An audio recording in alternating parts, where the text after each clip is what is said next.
Welcome back, Principal Matters podcast listeners. It's Will and Jen here again with you. And today we have a really fun interview. Will talks with Margaret Coates. But before we get to that fun stuff, we are going to do our question of the week, one of our fan favorites. And just to start us off, the question of the week this week is supported by Summer Pops Math Workbooks. Principles: when students practice math over the summer, math scores go up. So, what's your summer math plan this year? A great way to start is by ordering free summer workbook samples at summerpopsworkbooks.com. Yeah. So So Jen, we have a question, don't yeah, we? this is a question that came through a survey I did after training, and it is, how can leaders ensure staff feel supported, particularly in the face of all the other management challenges? So again, sometimes I wish I could just have this conversation with the people to write the questions, um, but I'm going to repeat it. How can leaders ensure that staff feels supported, particularly in the face of all other management challenges? So I'm guessing, because of the context of the training I did, this leader is thinking, wow, well, we have so much to do. How am I supposed to do all of these management things involved in my responsibilities and still make sure my staff feels supported? Jim, what are you thinking? Well, I feel very strongly about this, don't you? Like, Mm-hmm. I've talked about this before. I think the first step to answering this question is asking principals, what do you mean when you define support? And what do your teachers mean when they define support of their principal? And are those two aligned?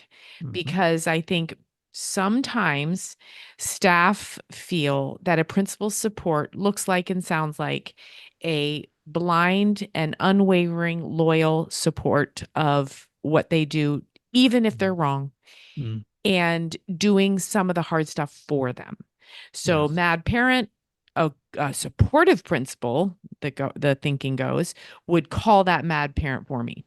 I push back hard against that. I think a supportive principal empowers their staff and says, "Oh, I'm really sorry you're dealing with this mad parent."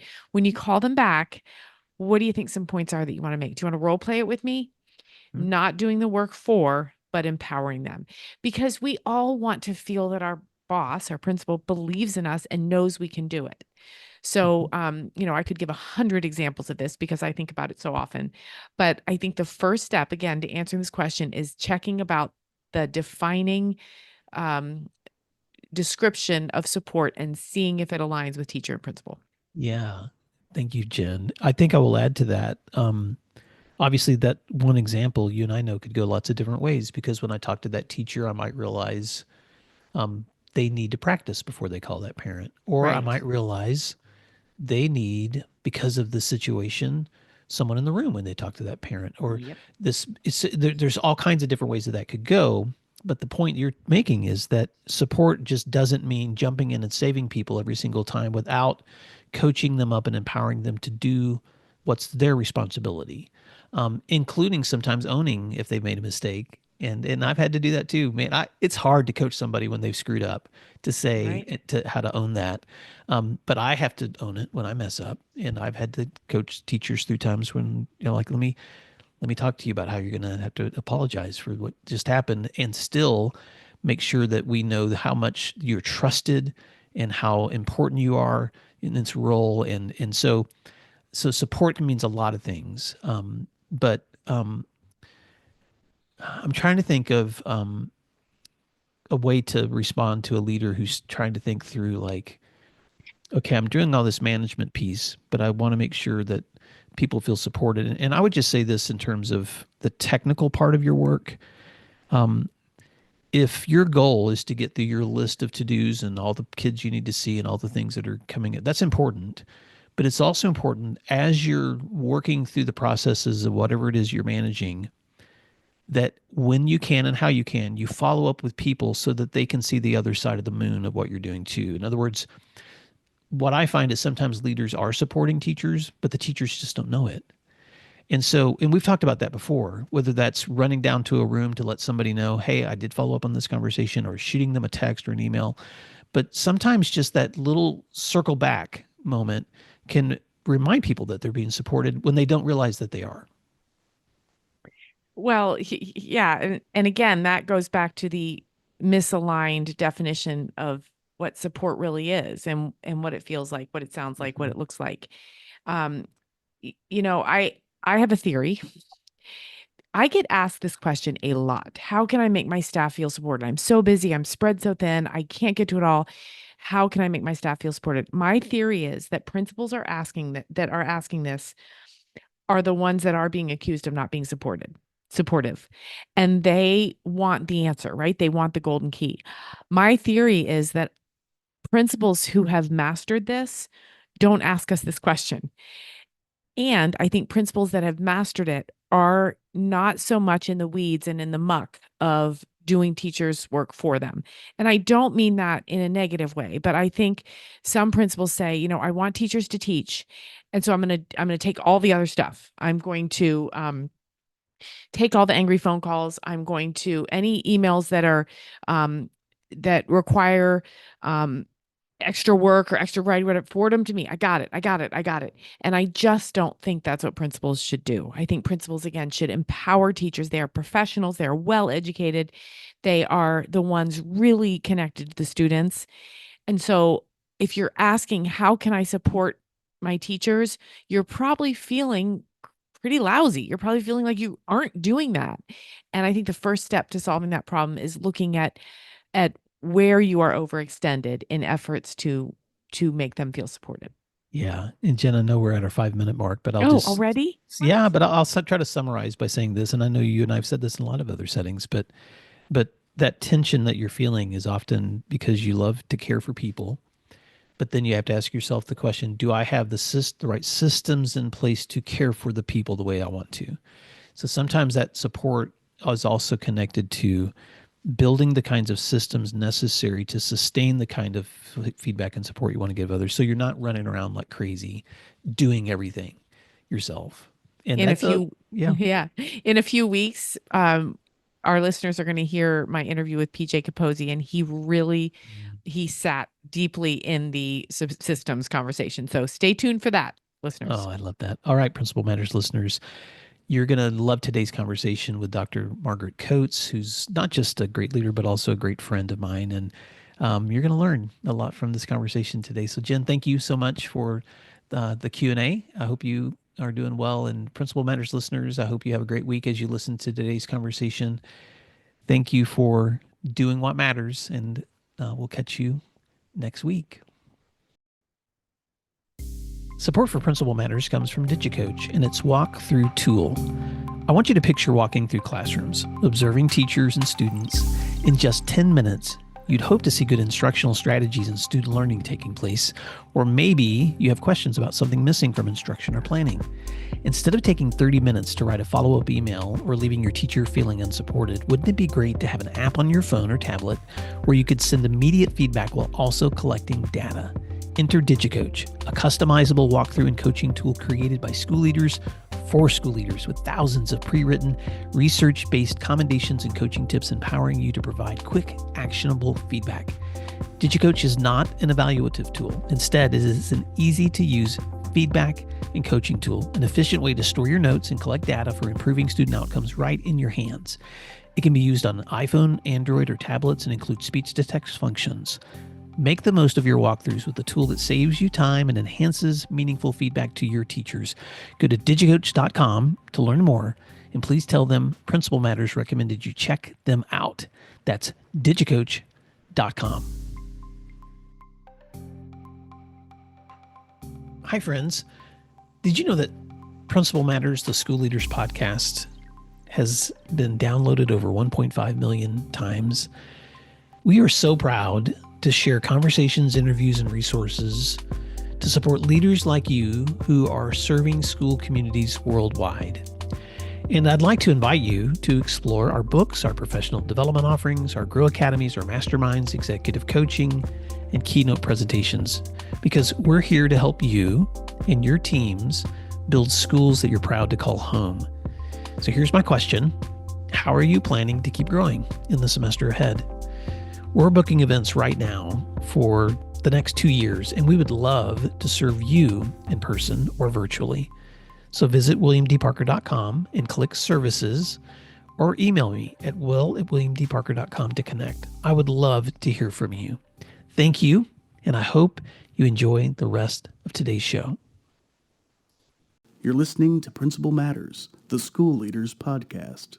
Principal Matters Podcast, episode 438.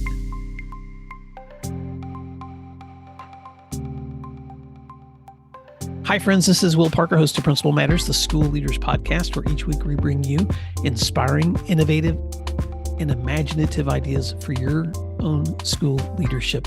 This week, we're talking about living on the leadership edge with my special guest, Dr. Margaret Coates. Margaret Coates became superintendent of Owasso Public Schools July 1st, 2022, after nearly 15 years in the district as a teacher, coach, and administrator. She oversees operations for 9,800 students and 1,200 staff. Before her appointment, she was interim superintendent and previously served as assistant superintendent for teaching and learning. Since becoming the superintendent, she's led the district's largest bond package of $83.9 million, updated employee salaries, and initiated a 5-year strategic plan. She started her career as a geometry teacher at Owasso High School in 2002 and later became assistant principal and math department chair. She was key in creating Owasso Virtual High School and coached basketball, cross country, and track and field. She later served as principal of Centennial Middle School and opened the Freshman Academy in Broken Arrow, followed by 6 years as assistant principal for Broken Arrow Public Schools before returning to Owasso. And feel free to correct that, Margaret, if I got it wrong. She's a native of Collinsville, Oklahoma, earned her doctorate in education leadership from Oklahoma State University in 2017, and holds degrees from the University of Tulsa in athletic administration, health, physical ed, and recreation. She was also an academic All-American basketball player at the University of Tulsa. She's an outdoor enthusiast, a hiker. We're going to talk about that. And she's completed more than 20 marathons as well as an Ironman Tulsa triathlon. Oh my gosh, Margaret Coates. It's such a pleasure to introduce you to Principal Matters listeners. Why don't you fill in the gaps in that intro and tell listeners something they may be surprised to know about you? Yeah, it's my pleasure to be here. And just two quick little corrections. I was actually finished my career in Broken Arrow as assistant superintendent. Was there in that role for almost 2 years before a position opened up back here in Owasso, which I consider my home. I have lived in Owasso for 14 years, raised my boys here, and my kids graduated from here. So I was always looking for the chance to return to the great city of Owasso. And then the other correction is the Pacific. It's called the Pacific Crest Trail. There is a Pacific Coast Trail. The Pacific Coast Trail actually goes along the coast in the ocean, but the Pacific Crest Trail follows the mountain crest of the High Sierras, the Cascades, all the way up from Mexico to Canada. So some other things. I like to paint. I like to garden. I've got 6 grandkids and living on the edge. Yes, it's a challenge and it's a little bit scary, a little danger involved, kind of the unknown. It's like, I think I want to do that. I'm all in. Well, I am going to circle back to the adventures you had on the Pacific Crest Trail because I want to talk about that with listeners. Before we do that, I want you to highlight a little bit of some of the things that you're most proud of at Owasso Public Schools. And full disclosure to my listeners, I live here. My kids have attended the schools where you lead, and I get the privilege of working sometimes with you and your leaders.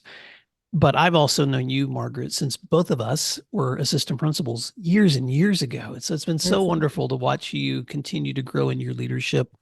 What are some of the things you're most proud of going on right now in the school district that you're leading?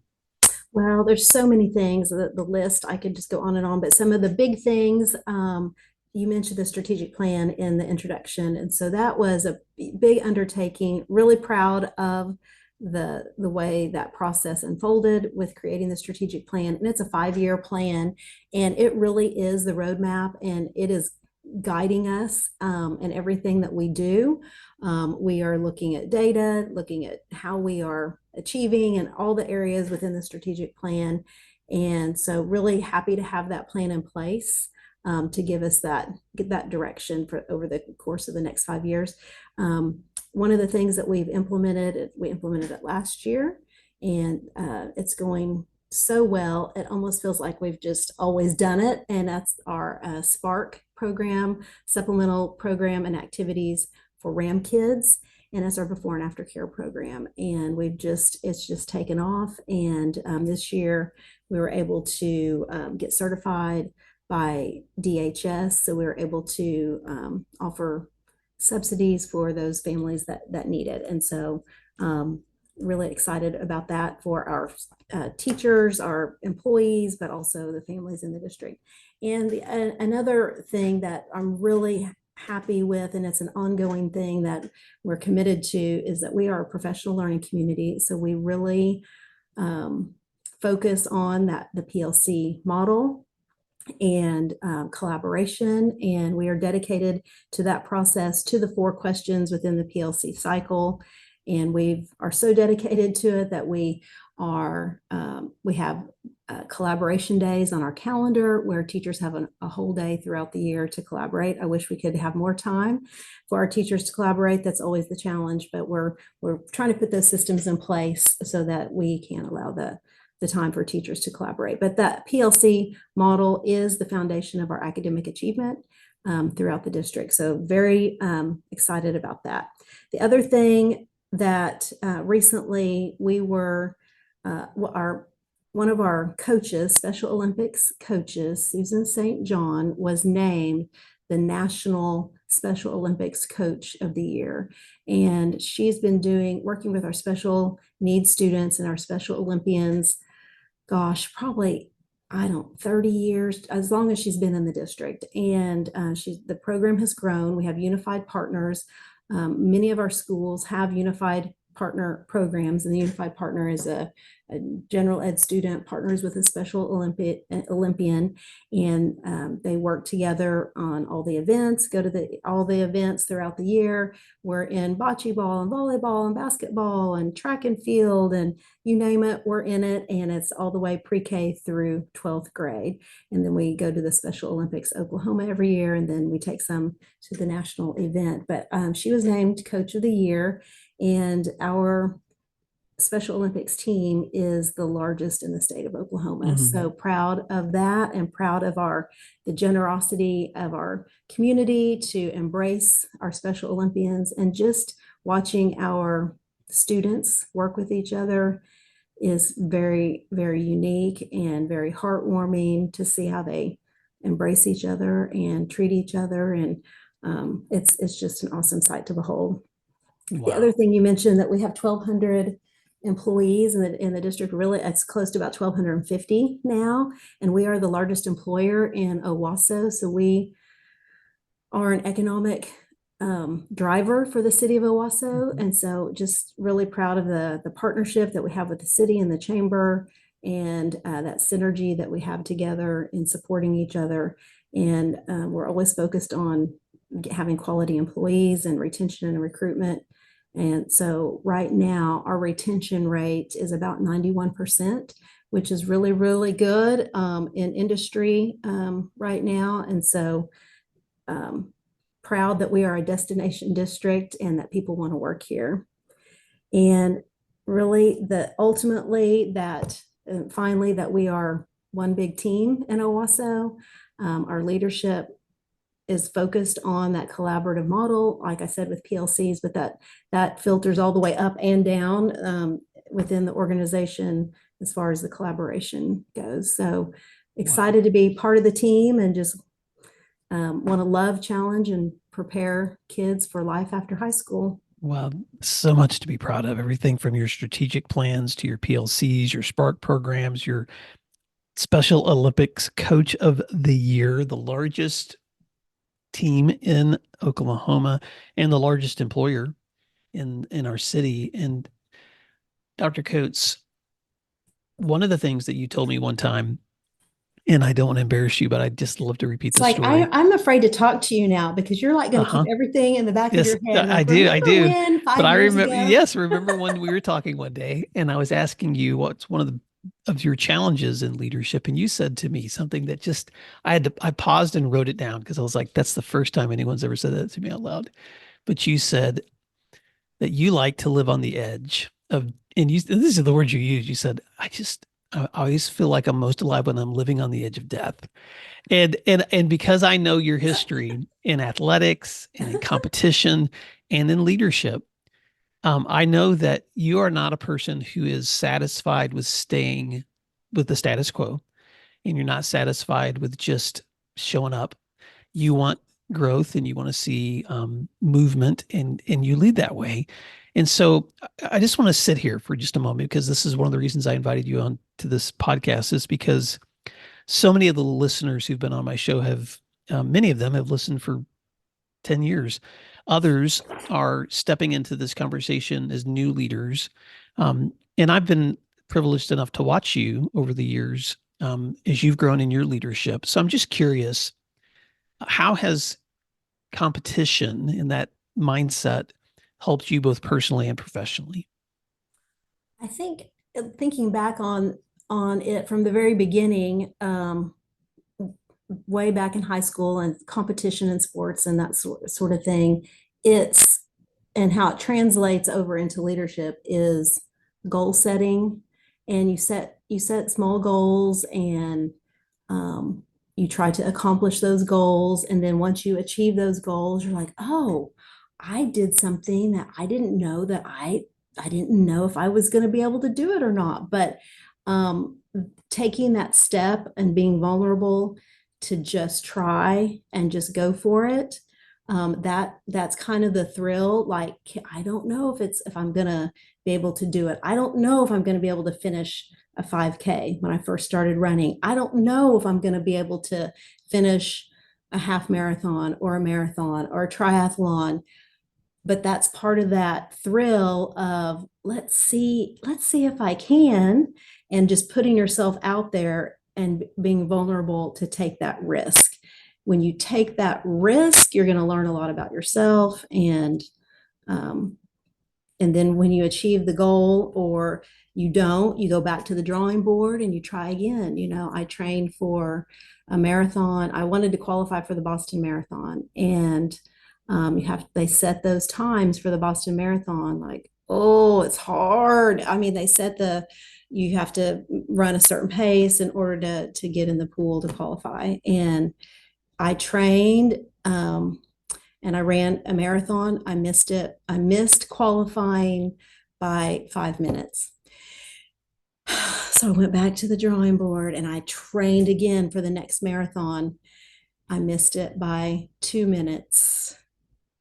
And you run 26 miles and you miss it by 2 minutes. So that's like, I mean, that's not very much time, but at the same time, it's a lot of time, like 2 minutes in running. And so it took me 4 tries, but I finally qualified for the Boston Marathon. But in order to qualify, I had to push myself harder than I ever thought I would or could in the marathon. And that's that kind of going into this zone of like, what's going to happen if I push really hard and I just leave it all out there? Will I just collapse? What's going to happen in the middle of this race? And I survived and I qualified. So it's kind of the same thing with leadership. You've got to take risk. You got to push yourself, take that, feel the fear and do it anyway, kind of thing. And so it started just little small goals all the way back in high school and competition, and then now bigger goals with eventually manifested in hiking over 2,000 miles of the Pacific Crest Trail, starting off by myself. I wanted to do it. My husband was like, "You're crazy. Why do you want to do this thing?" I'm like, "I just want to. I want to see if I can do it. Like all these people do it. I love hiking and the challenge of hiking. And I love the logistics of figuring it all out. Because I stayed in a tent every night and slept in a sleeping bag, and I had to filter my own water and carry all my own food. And way in the backcountry, had to worry about animals and bears and rattlesnakes and all of that stuff. So just wanted to see if I could do it. But I ended up meeting a friend along the way. Her name was Kat, and so grateful to meet Kat. And we finished the whole Pacific Crest Trail together. And through that experience of the Pacific Crest Trail specifically, I know this about myself. I mean, even when I was a little girl, I would say things, I would say, I can do it myself. I can do it myself. No, don't help me. I can do it myself. The Pacific Crest Trail, it broke me down and I could not do it myself. I had to have a team. I had to ask for help. I needed Kat. She needed me.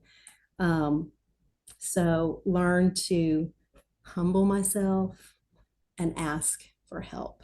And so that was a life-changing thing for me. It's okay. It's okay to ask for help. I'll pause there if you have any I want to questions. pause there I know because I talked a lot. no, because I think you and I've had these conversations before, but I just want to speak directly to listeners, especially those who are either aspiring or stepping into leadership, or maybe you're a seasoned leader. And there's two qualities that I always see as so pivotal for leaders that are able to make meaningful change. The first is courage, that I'm going to use your words, the willingness to take risks, not knowing if you can actually do it, but stepping into that fear and doing it anyway.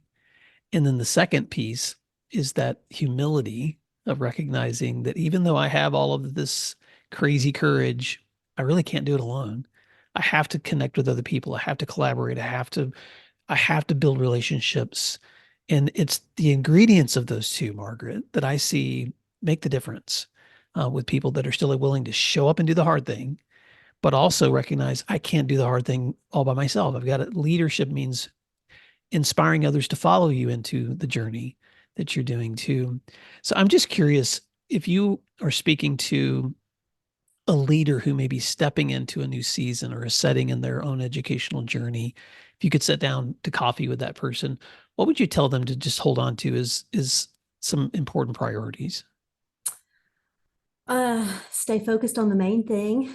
We get distracted all the time by all this outside stuff that pulls at us as leaders. I know for me, there's things that we have to deal with, but always making sure you stay focused on the main thing, which is students and staff. And that's why we're here.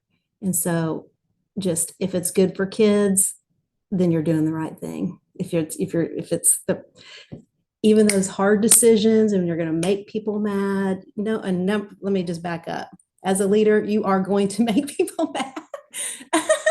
There's no doubt about it, because there's just no way you can make a decision without someone, no one's ever going to agree with your decision 100% of the time. So you just have to get comfortable with that discontent or people not agreeing with your decision. And that's okay. They can be mad or they can disagree, as long as you've made the decision to do what's best for kids. And that's really hard. It's really hard sometimes, because there's a balance there too, when I say kids and teachers, because sometimes what's best for kids, teachers may not like it either.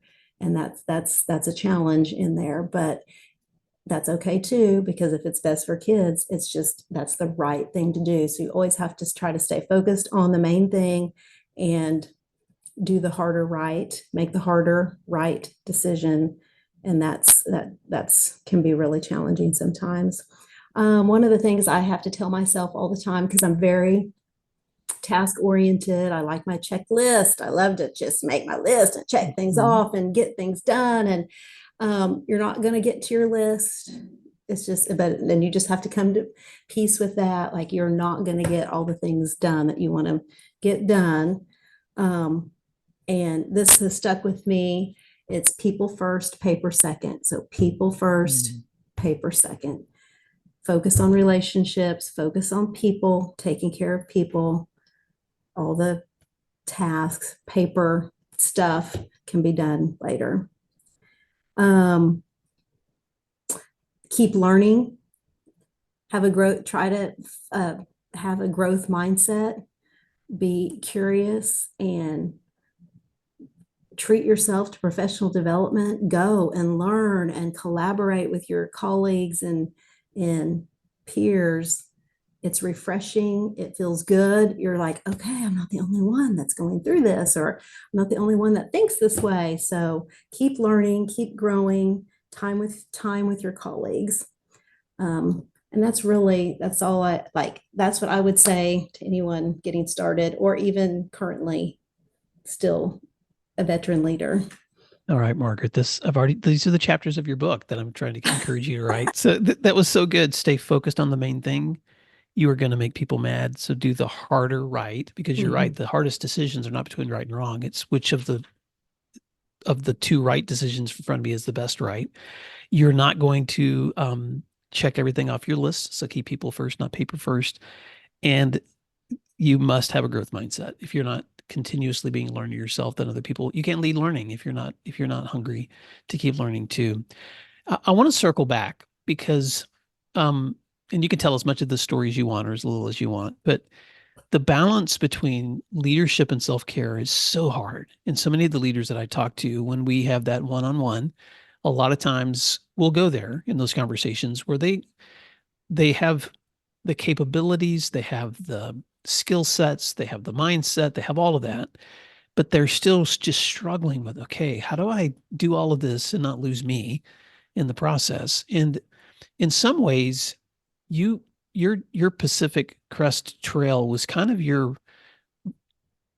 going back to who you are as a person, kind of your, I'm not going to lose me in the process of this work in life. Can you tell us a little bit about that story and some of the lessons you've learned that have been important to you for holding on to your self-care in this journey of education leadership? Let's take a moment to thank our sponsors, and then we'll be right back.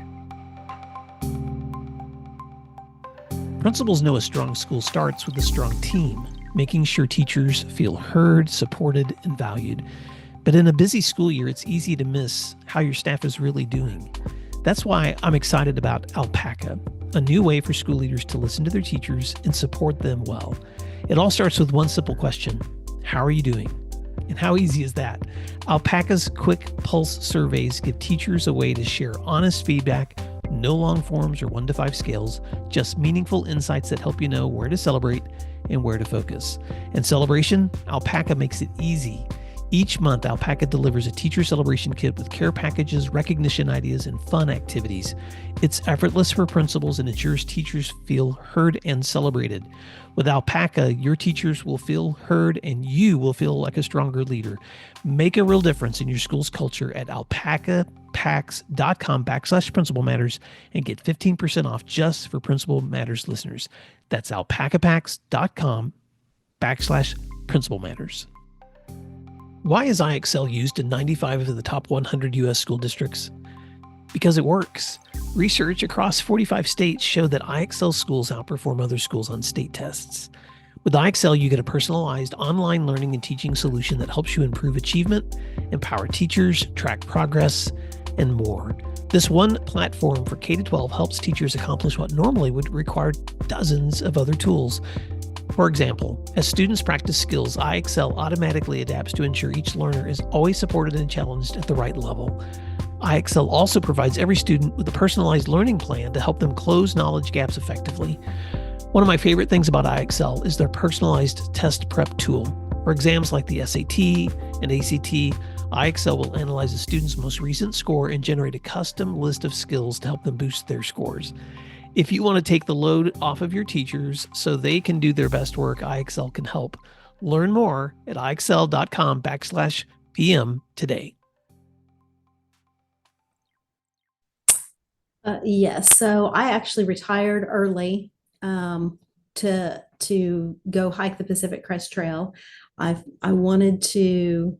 It was kind of after COVID. I don't know if it was a COVID thing or not, but it was just I'm getting older and just didn't know, when is I didn't want to keep putting it off basically. So I planned it all out. When could I retire early? So figured that out, retired, and just like, I'm going to go do this. And it was so good. I was scared to death about retiring. I thought, what's going to happen? What does this mean? Oh my gosh. And it was so liberating. And now coming back after retirement, after doing it, it's like, you know what? If it doesn't work out, it's okay. I know it's okay. I've experienced the other side now. So if my current role, if I decide I want to retire right now, fine. It's going to be great. Everything's going to be good. If something happens and they are like, I don't need you anymore, Margaret Coates in Owasso, I'm fine. It's going to be good. I've experienced that other side, but went on that journey, and it took a long time to get all the stuff kind of, because I was like in work mode, to kind of decompress, focus on the trail, get back to nature. But what it did though is firmly plant that perspective of what really matters in me. So what really matters is your health, your family, relationships. You can't do anything else unless you have those things. So it just created that. What really, really matters is food and water, to be honest, on the trail. And so that you go back to those Maslow's hierarchy of needs, like food, clothing, shelter. Like I was there on the trail, and like that truly is what really matters. So when I'm now in this job as superintendent, I'm having a blast. I love it. And on the hard days, I'm like, at least I have food. I've got clothing. I'm not going to freeze to death. I'm not going to get eaten by a bear in my office. So life is good. I love that perspective. Yeah. So I So want to tell listeners, if they want to follow, if they want to go back in time, because I did this, I didn't watch all of them, but I watched a lot of them, Margaret. You did daily posts on YouTube to kind of just update people to let them, one, know you're alive. Yes. But two, it was just a really great way to chronicle the journey for you from starting off alone to discovering Cat. And it really, I think, is just what a great way to build a memory too, to be able to go back and see those things. Let me let you finish your thoughts, but having been able to kind of get a peek of you on the trail, it was just so amazing to see the highs, because some days were just beautiful and the weather was perfect, and the lows, some days you were just being killed with rain and horrible weather. And so let me let you finish that thought, but I just I wanted to point, maybe we can put a link in the show notes to that series. And if people the want to name find of that, the YouTube is It'll Be Fun, because because that's what I always say, like, come on, you guys, let's go do this crazy thing. It'll be fun. And so that's the name of the YouTube channel. What I learned on the trail was that every day is a new opportunity. So don't let the hard days bring you down, basically. And they can. I mean, we had some tough, challenging weather days, just challenging, where my legs and feet and everything sore and tired. But wake up the next day, you get up and do it again. And it's like that day's in the past. And so every day is a new day, a new opportunity. And going through something that's really, really hard, I knew, like, okay, I'm going to survive this hard thing and make it out the other side, like just day after day. So it makes the hard things, I guess it builds grit. And I did my dissertation on grit. It builds that grittiness in you, that this is a hard thing. You're going to go through this hard thing. You're going to come out the other side, and it's going to be okay. So that's what the trail, because I was on the trail 117 days. And so every day, 15 to 20 miles a day, you're going through a lot. Learn from making mistakes. I made mistakes on the trail. In the job, you make mistakes, but you just use that as like, okay, I'm going to learn from this and I won't do that again. And it made me a better hiker. I was more efficient and better at the end than I was at the beginning. And that's just with life and with your job, you learn from those mistakes. And I already mentioned this with Kat, teamwork is the key to survival. There's days that I wanted to not do it anymore. There's days that she didn't want to do it anymore. But because we had that team, we're like, let's do this. We can do this. We supported each other. So we've got to have that team. And then I already mentioned this, that it's okay to ask for help. Mm-hmm. We had to climb over trees and over rocks and under trees, and there were rattlesnakes, and I mean, all sorts of things. There was a bear encounter one time, and this bear headed straight to my tent, and cats yelling, "Bear, bear." I'm in my pajama sleeping clothes and inside my sleeping bag, and I'm trying to scramble out and get out. And by the time, and I made the mistake, and I never did it again after this. This is one of those mistakes. Is we were very, very good about bear protocol and putting your food in a container and hanging it, or not eating in your tent. Eat outside, and then you get in your tent. Well, Kat had already finished eating outside.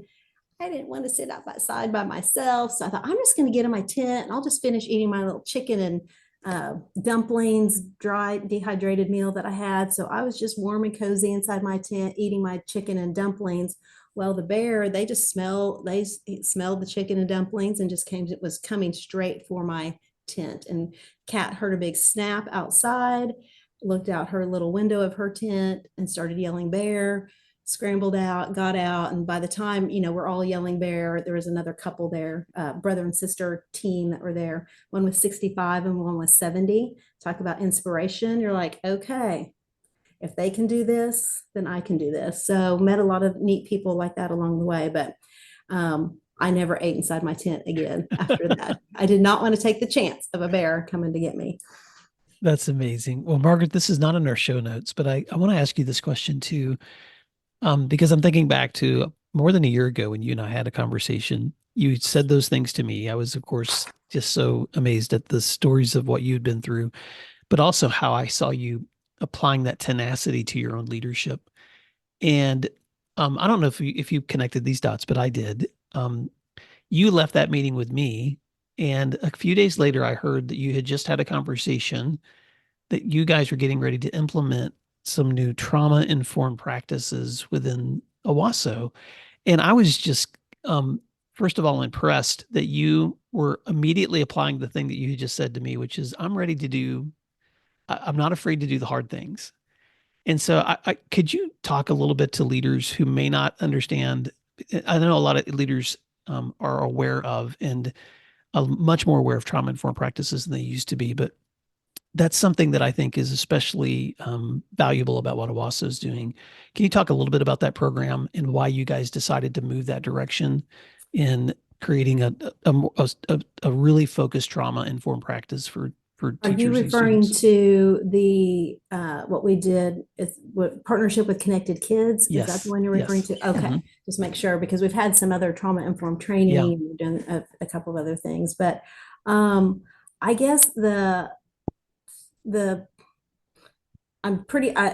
said I'm task oriented, I'm action oriented. So as soon as I'm like, if this is the right thing to do, I'm like, okay, let's figure out a way to do it. And so just worked with the teaching and learning team and doctors, and we'd already had a relationship with Dr. Sorrells and Connected Kids. And so just got everybody together in a room and like, how can we do this? How can we partner with Dr. Sorrells, with Connected Kids, bring it into our schools, bring it in to help our little ones, because we knew we needed to target those students when they're really young, pre-K, kindergarten, first grade, help them with self-regulation and social skills and all of those things, and just healing from the trauma, doing rhythm and action and motion and consistency, lots of love, lots of grace, patience. But also, if we could bring them in-house, then we could help build the capacity within our teachers so that it could just spread exponentially across the district. And so teachers could see Dr. Sorrells and Anna Kilter and their work up close, and when teachers see it working and they see it with, oh gosh, this is my student in the program, now they're back with me, look at the magic that has happened, I'm all in, I want to learn more about this. And so it just ends up spreading organically and exponentially when you can bring the program in to the school. So I'm just like, let's do it, let's figure out a way to do it. What's the worst that's going to happen? It might not work, but if it doesn't work, we're no different than where we were if we just hadn't even tried. So I'm on board with let's just try it. Well, what I thought was so impressive was you guys embedded teaching team into one of your schools. And not only did you embed that team in order to take the kids at the highest risk and just really work with them on transitioning so that they could be fully successful in a traditional classroom setting, but then, and sorry, I'm the outsider looking in, Margaret, but I just have to brag on your work. But then you guys kept expanding it. I mean, this summer you held a huge training for teachers across the entire district, and now you have so many teachers who have been equipped with new strategies for helping students transition. So it started small, but it's even getting bigger and bigger even as we step into this conversation. So kudos on the courage that it took to do that. As we wrap up, I want listeners to be able to stay connected with you. So as we finish this conversation on what it's like to live on the leadership edge, I want to say, first of all, thank you, Margaret, for giving me this time, because I know how valuable your time is. But what are any parting words of advice that you'd like to give, and how can listeners stay connected with you? Unfortunately, I am not a huge social media person. I guess, unfortunately, or maybe fortunately, I do look at it some, but I kind of just retweet things. I don't have I don't push things out there. Because there's, we all know there's pluses and minuses to social media. So I do not have a big presence on social media. So to stay connected with me, it's just my email, margaret.coates@owasops.org. So if there's any questions or anybody's curious about anything, I'm happy to answer them via email.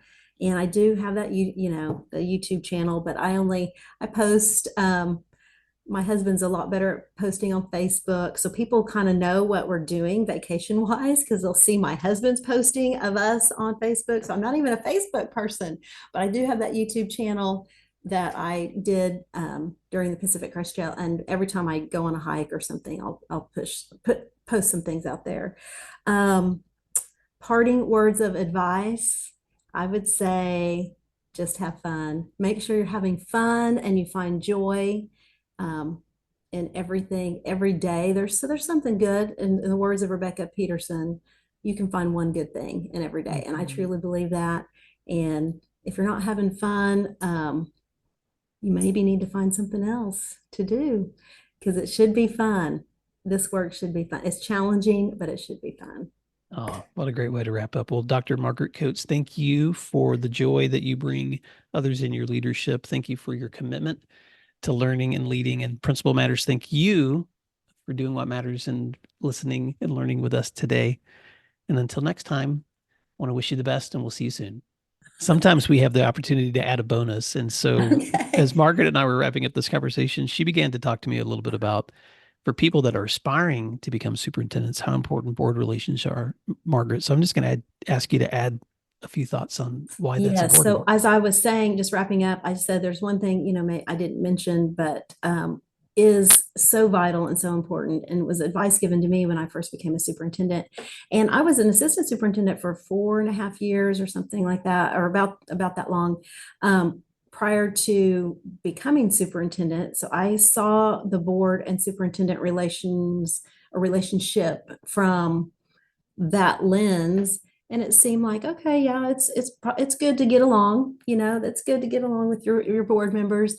But now being in this seat, it is vital. It is extreme. It is probably the most important thing for me as superintendent, is maintaining positive, collaborative, productive relationships with board members. They're not going to always agree with what I want to do. I'm not always going to agree with what they're saying, but we can have professional disagreements and still be productive in the work that we're doing. But nothing can happen or move forward in the district without good board relationships. So it's tough. It's tough if you have.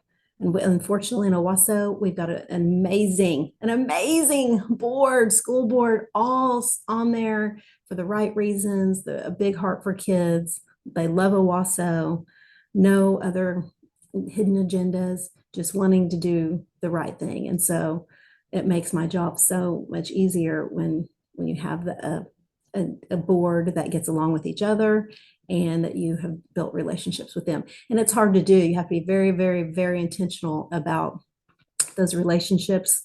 We've got 5 board members, and so there are 5 different people, 5 different relational communication styles, and some want a lot of information all the time. Some just check in when you need me, kind of thing. And so you have to figure out what the communication style is, and meet them where they are, and make sure that you're communicating in a way that's keeping them informed with what's going on in the district. So just as a side note, board relationships are the number one priority as a superintendent. I'm so glad you added that. And that's consistent. So many of my friends, because of how many years I've been in this work, so many of my friends like you have become superintendents. And Margaret, so many of them have said the exact same thing to me, that just like for a principal, you have to prioritize time with your teachers and collaboration and observations and times with students to get their feedback. As a superintendent, you actually have to put on your schedule in intentional times where you're connecting and building relationships and maintaining that trust. Because for you, in many ways, you're protecting your students and your teachers and your community members from a lot of hard conversations, because you're having them on the front end, and you're maintaining that trust. That's the foundation of everything else that's going to happen. So thank you for that. That's such a wise perspective. Thank you for listening to today's episode of Principal Matters, the School Leaders Podcast. If you enjoyed the show, would you take a moment and like, share, subscribe, or leave us a review? In fact, if you share it out with a friend, even more people can become a part of these conversations. Sign up for our newsletter at williamdparker.com for even more free resources. And don't forget to check out our website to learn more about our books, professional development offerings, Grow Academies, masterminds, executive coaching, and keynote presentations. Wow, let's keep learning together. And thank you for doing what matters. Principal Matters.